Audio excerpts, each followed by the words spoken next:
Dr. Eugene Kemp.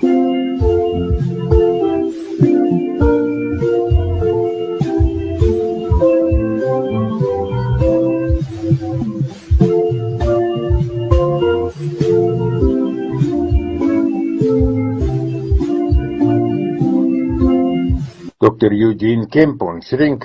As jy Straat van Hormuz hoor en jy volg enigstens die nuus, sal jy weet dat dit 'n baie belangrike kantelpunt amper in die oorlog in die Midde-Ooste is, en Amerika en Iran veral dan as groot rolspelers wat albei poog om beheer van die straat, of in Engels stryd, oor te neem.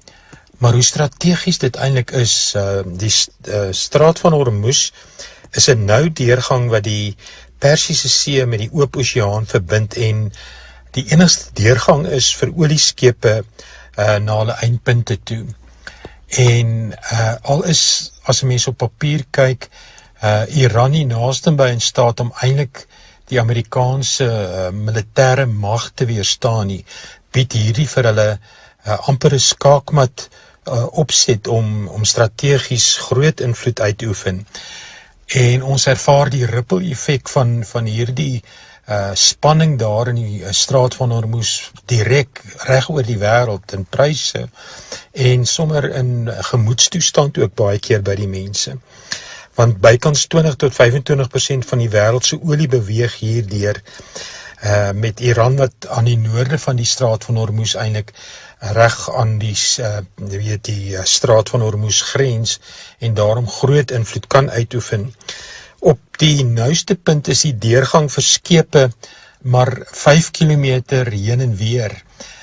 Dit klink nou nie so min as 'n mens in 'n motor reis nie, maar vir skepe is dit nogal eintlik maar 'n nou deel. En enigstens af te wyk daarvan is daar seemyne, landmyne of seemyne dan wat maar soos landmyne funksioneer. En dan ook die gevaar van missiele wat van die kant af op jou afgevuur kan word. My onwillekeurig laat dink aan die gedeelte waar Christus na homself as die weg, die waarheid en die lewe verwys. En ook dat hierdie pad, hierdie weg 'n nou pad is.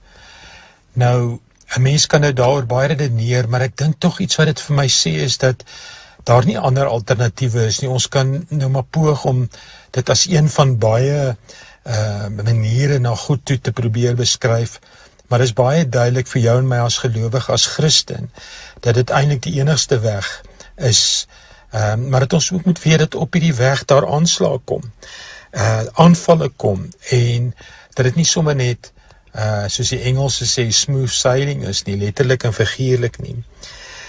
Iemand het dit baie mooi opgesom en gesê, the claim of Christ is not one of many scenic routes, but a passage you cannot bypass.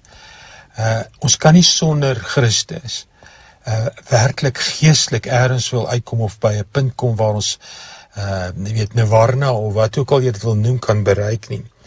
Maar om deur hierdie straat te beweeg verg ook fyn navigasie, en daarvoor het ek en jy die wysheid en toerusting van sy gees as 'n ononderhandelbare vereiste so nodig. Mag ek en jy ons diep afhanklikheid voor hom bely as die enigste weg, waarheid en lewe wat vir jou en my dit moontlik maak om met gemak deur hierdie nou straat te beweeg, sodat ons by ons uiteindelike doel kan uitkom.